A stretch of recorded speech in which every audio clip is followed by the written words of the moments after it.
For years, Prince Harry has presented himself to the public as a man who broke free from royal constraints in order to live an independent life. However, according to information now circulating, the reality behind that image may be far more complex and far more troubling. Sources claim that Harry has privately described himself as having been repackaged into a new public persona, a carefully curated media product. Every word, every appearance and even his physical image were allegedly shaped to fit a particular narrative. He is said to have remarked that, at times, when he looked in the mirror, he no longer recognized who he had become. What stands out most in these alleged comments is the suggestion that personal appearance ceased to be a matter of choice and instead became an obligation. Harry is said to have followed a strict image approval process, photographs reviewed in advance, lighting and camera angles carefully selected, and expressions managed for maximum public appeal.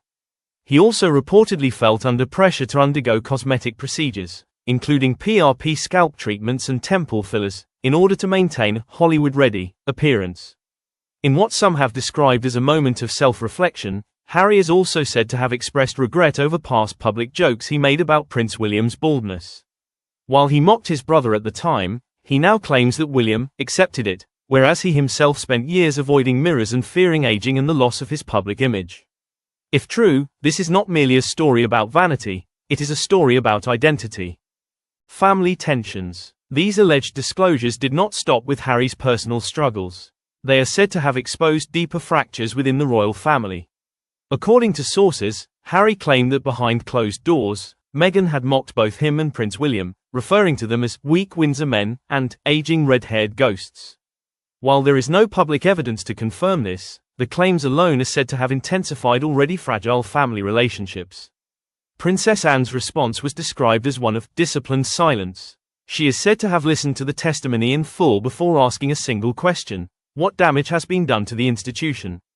Following this, she reportedly ordered a review of guardianship arrangements and commercial restrictions linked to royal status. Prince William, according to the same sources, was more direct. Trust has to be rebuilt.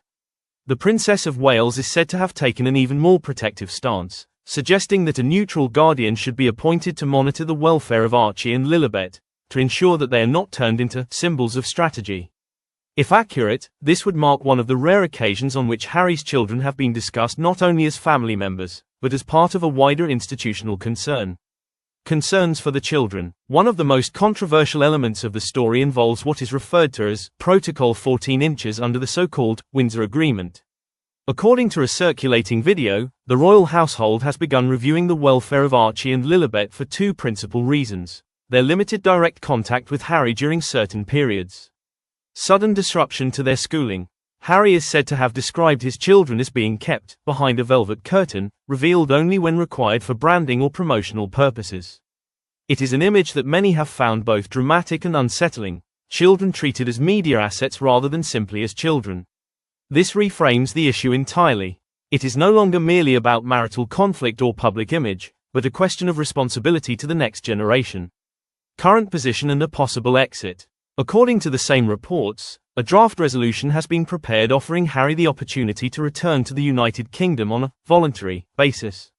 However, the conditions attached are strict. He must end all commercial activity connected to royal lineage. He must refrain from public comment on royal matters. He would live privately, outside public life.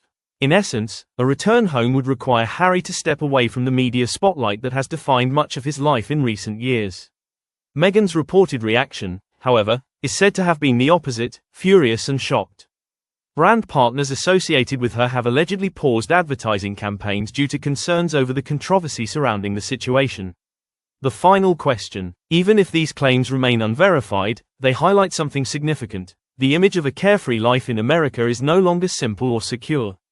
If Harry did indeed make these statements, his story becomes that of a man who left the palace in search of freedom, only to find himself caught in a different form of control, one that is more subtle, more glamorous and more commercial. And the most important question may not be who is right or who is wrong. The real question is this: will two young children grow up as ordinary human beings, or as the next symbols in an ongoing media war?